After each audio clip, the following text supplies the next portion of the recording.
Look at these straight lines. When they cross, they create a cluster of blank angles at the intersections. Specifically, this arrangement produces exactly 8 distinct angles, 4 at the top crossing and another 4 at the bottom. If you had to measure every single one manually, it would take time. But in this specific setup, you only need to know one single angle.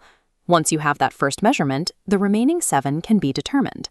Geometry relies on recognizing these predictable structural rules, so you can reason through a problem rather than measuring every piece by hand. To see how that pattern works, we first need parallel lines. Think of the 2 outer edges of a perfectly straight road. They lie on the same flat plane, travel in the exact same direction, and even if we extend them endlessly, they will never intersect. Now, watch what happens when a third entirely separate line drops in and cuts a diagonal path across both parallel edges. This crossing line is called a transversal.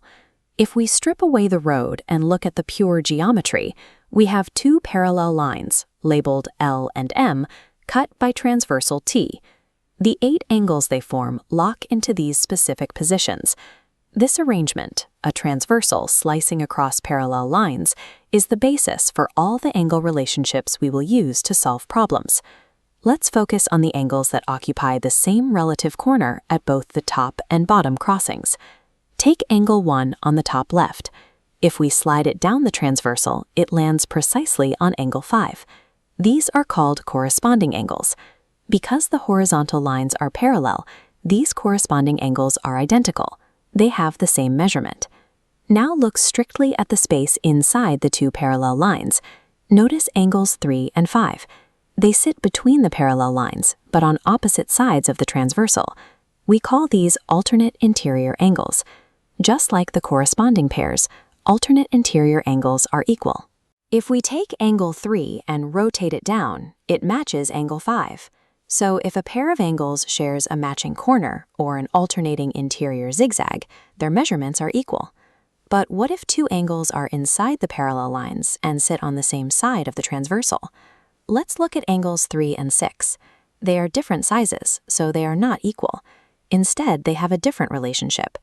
Suppose we know angle 3 measures 124 degrees. Take a second to figure out what angle 6 must be.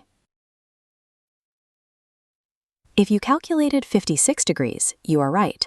When you combine same-side interior angles, they form a straight line, adding up to exactly 180 degrees.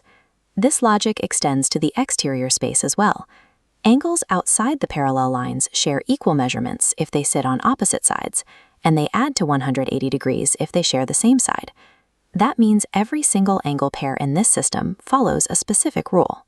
They are either clones of one another or they combine to make 180 degrees. These patterns are so reliable that they work in reverse. Imagine we have 2 lines crossed by a transversal, but we do not know if they are parallel. However, we measure 2 corresponding angles and find they are both exactly 74 degrees. That matching measurement forces the 2 horizontal lines to be parallel. The geometry only functions this way when the lines do not intersect. We do not just use parallel lines to find missing angles. We can use equal angles to prove that the lines are parallel. Let's put all these rules together in one final test. Here are 2 new parallel lines, P and Q, crossed by transversal R. We know angle A is 64 degrees. Let's find positions B, C, and D. Position B is in the corresponding top right corner, so its value is 64 degrees.